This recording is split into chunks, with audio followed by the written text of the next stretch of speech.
The sky above Kyushu in April 1945 was thin and brutally cold at 23,000 feet, where a single B-29 Superfortress clogged forward through a ceiling of pale cloud. Its aluminum skin was torn, one engine coughing smoke, the pressurized cockpit fogged with breath and fear. Two Japanese fighters had already slammed into it, one ripping the tail and another scraping a wing, blows that should have sent the bomber spinning toward the sea. Instead, it kept flying, stubbornly level, a wounded machine refusing to accept the verdict of gravity. Around it, more than a dozen interceptors curved into a tightening ring, their propellers flashing like knives in the sun.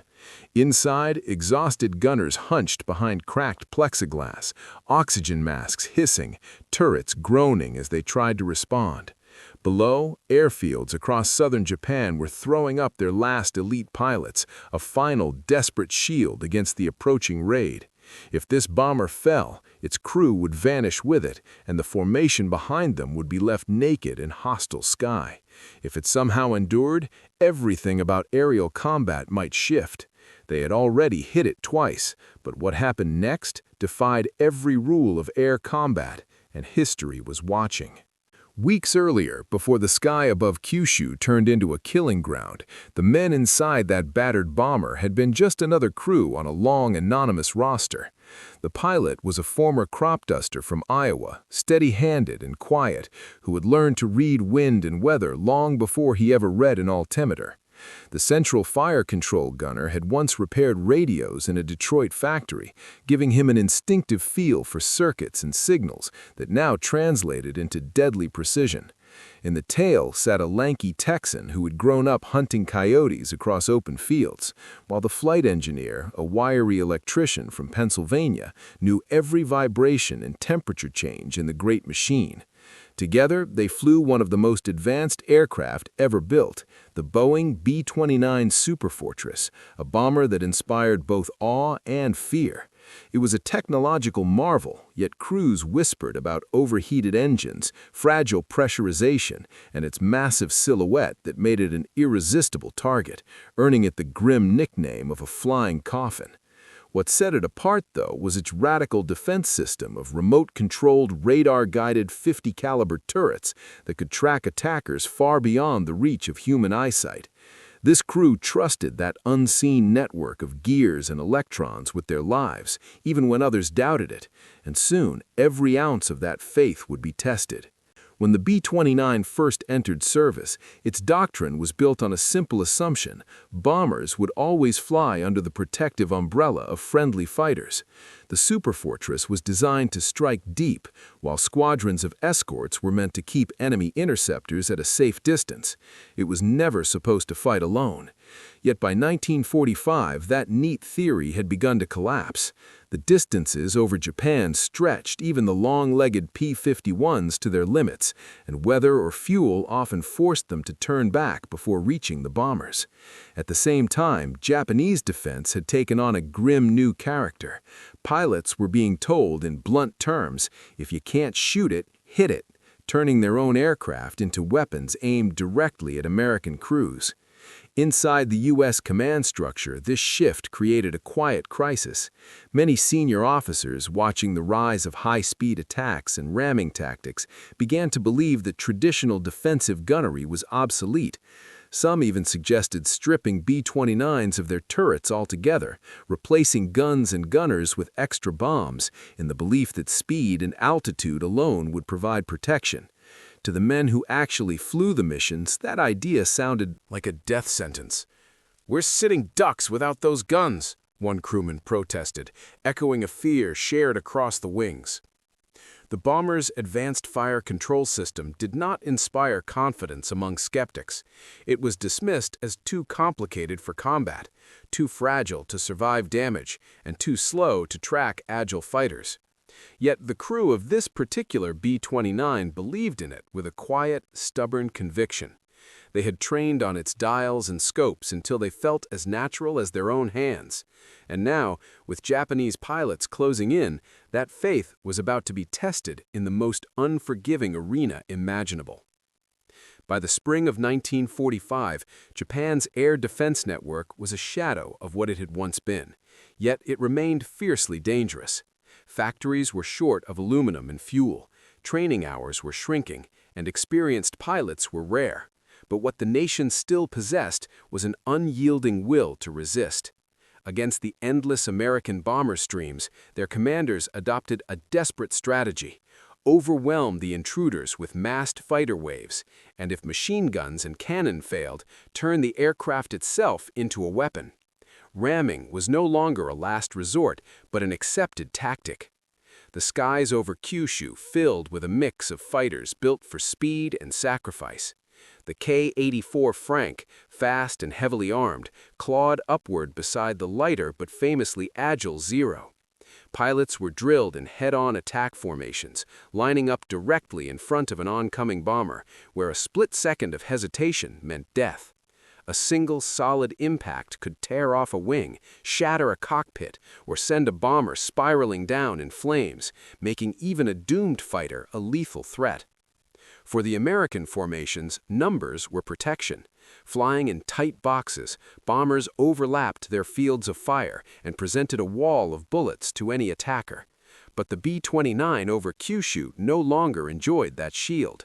Damage had pushed it out of position, leaving it alone in hostile sky, with no escorts and no neighbors.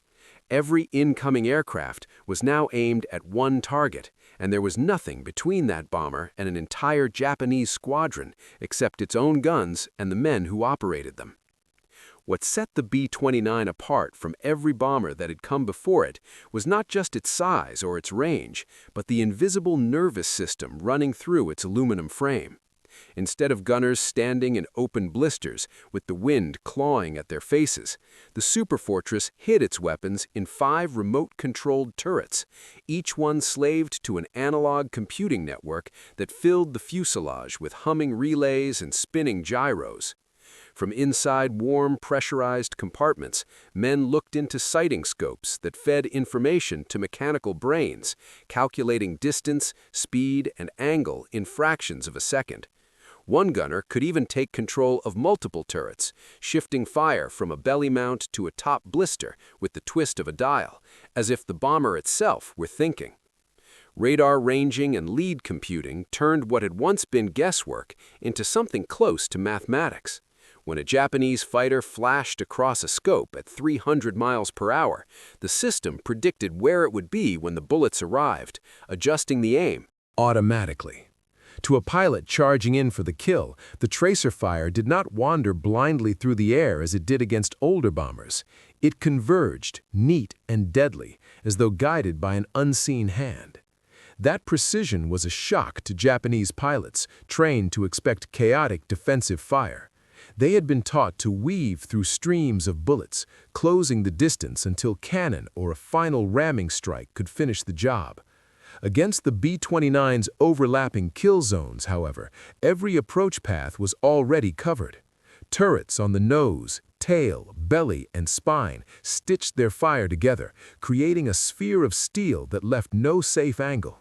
The tactic of ramming, meant to overwhelm bombers by sheer will, made the problem worse. To line up a collision, fighters had to slow down and fly straight, presenting themselves perfectly to the computer-guided guns. What was supposed to be a heroic sacrifice became a predictable, almost mechanical exchange, with attackers entering a corridor of fire they could not escape. In that moment over Kyushu, the wounded Superfortress had effectively turned into a flying flak battery, throwing out controlled bursts of destruction in every direction. It was not luck that kept it alive. It was the marriage of careful engineering and disciplined crews, proving that even in the chaos of air combat, preparation could shape fate.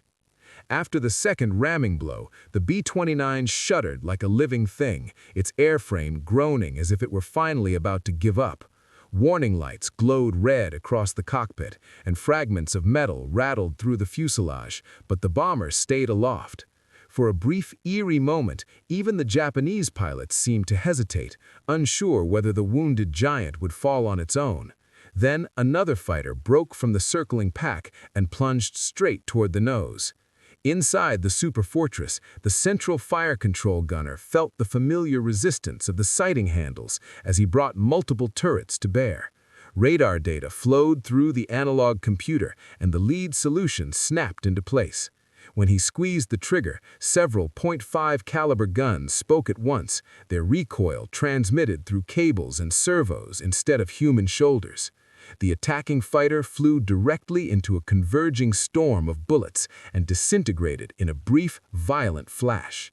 Seconds later, a second interceptor followed the same doomed path and met the same end, its wreckage spiraling away in flames. In those heartbeats, a terrible realization spread through the Japanese formation. This lone bomber was destroying them faster than they could destroy it. Smoke and debris now hung in the air, and the impossible was beginning to take shape before their eyes. What followed was no longer a single engagement, but a brutal, grinding trial as the remaining Japanese fighters committed themselves to destroying the crippled Superfortress. They came in waves, some charging head-on through the bomber's nose, others clawing up from below, and still more sliding in from behind where the wounded tail should have been most vulnerable. Each approach was met by the same mechanical response. Turrets rotated with smooth, almost eerie precision. Radar scopes pulsed with incoming blips, and streams of .5 caliber fire stitched the sky together in lethal patterns. One by one, fighters were caught, struck, and hurled away in pieces. From the perspective of the attackers, it felt as though the bomber could see everything. There was no blind spot to exploit, no angle that did not end in a curtain of bullets. Pilots who had survived dozens of missions now found themselves trapped in an invisible web of fire that reacted faster than human reflexes. Still, they kept coming, driven by orders and desperation. The squadron commander, watching his formation dwindle, radioed for closer attacks, urging his men to press in to suicide range, where guns would be less effective and sheer impact might succeed. But that decision only tightened the noose. As the fighters slowed and lined up for their final runs, the B-29's computers had even more time to calculate perfect lead. Bullets tore into cockpits and engines before the pilots could flinch, and the closer they flew, the more devastating the bursts became. What had been intended as a bold, sacrificial tactic turned into a conveyor belt of destruction. Inside the bomber, the crew felt every shudder and heard every clang of damage, yet the guns never stopped. Despite torn metal and leaking fuel, the Superfortress had become something terrifyingly efficient, a wounded predator that punished every move its enemies made. The sky around it filled with smoke and falling debris, and with each new attack repelled, the truth grew clearer. This B-29 was no longer merely surviving, it was dominating an entire squadron on its own. In under 15 minutes, the wounded B-29 completed a feat no training manual had ever imagined. Despite 2 ramming strikes that should have ended its flight, the Superfortress kept fighting, its remote turrets tracking targets with unblinking precision. One by one, Japanese fighters were caught in overlapping fire, engines and wings shredded before they could close. When the smoke finally thinned, 14 enemy aircraft had been destroyed, their pilots forced from the sky by a single bomber. Only a handful of survivors fled the battlefield, stunned by what they had witnessed. The B-29, scarred and leaking, still flew on, a solitary machine that had just erased an entire squadron and proved that ingenuity and discipline could outweigh numbers in the most unforgiving arena of war, high above Japan's coast on that terrible day in 1945, forever remembered by those who survived. Its furious defense alone against overwhelming odds, the battered B-29 limped back toward its base with 3 engines straining and the Pacific rolling far below, every mile a small victory over gravity and damage. When it finally touched down, ground crews stared in disbelief at the torn metal and bullet holes that told a story no one was prepared to hear. Commanders quickly surrounded the crew, pulling gunners aside for careful questioning, checking logbooks and gun camera film as if expecting some mistake. Yet the evidence was relentless. 14 confirmed kills, recorded in cold numbers and smoky frames, stood against every assumption that had guided bomber doctrine.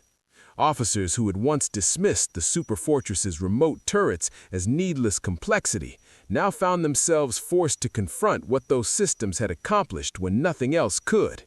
The mood shifted from skepticism to awe as reports traveled up the chain of command and quiet conversations began about what this meant for future missions. For the men who had fought in that sky, there was no abstract theory, only the knowledge that their faith in those guns had kept them alive. In a single violent encounter, the idea of defensive gunnery had been reborn, not as a relic of older wars. In the months that followed, the impact of that lone B-29 stand quietly rippled through the American bomber force. Engineers and tacticians began to look again at defensive gunnery, no longer as a fading idea from an earlier era, but as a proven shield that could decide life or death when escorts failed. Lessons drawn from the engagement influenced how later bombers balanced speed, altitude, and firepower, shaping designs that would carry those principles into the jet age. For the crew themselves, recognition came in the form of medals and citations, though much of what they had done could not be spoken of publicly. The details of the battle were classified, folded into thick files, and shelved away as the war raced toward its conclusion, and with them the full weight of the story slipped from view. The aircraft that had survived that impossible fight did not enjoy a long, celebrated afterlife. Like so many wartime machines, it was eventually scrapped from metal or reduced to components, its scars and history lost to time. Without a physical monument, memory became fragile. Historians, focused on brand campaigns and famous aces, nearly let this episode fade into obscurity. Only scattered reports and fading photographs kept its outline alive. What might have been remembered as a defining moment of aerial combat instead became a footnote, waiting for someone to realize just how close history came to forgetting a story of ingenuity and courage that deserved far more than silence. The story of that lone superfortress hanging in the sky over Kyushu is more than a tale of bullets and broken wings. It is a reminder that in every era of war, innovation outpaces dogma and skill outlasts numbers. While institutions argue over doctrine and budgets, it is often a small group of determined individuals who prove what truly works when everything is on the line. That battered B-29 survived not because it followed a manual, but because its crew trusted an idea others had dismissed, and they were brave enough to stand by it when it mattered most. History is not written by those who follow the manual, but by those who dare to trust what actually works. If stories like this matter to you, take a moment to like this video and help rescue more forgotten chapters of the past. Subscribe to join our mission and share your country or your family's military stories in the comments so this community can keep history alive together.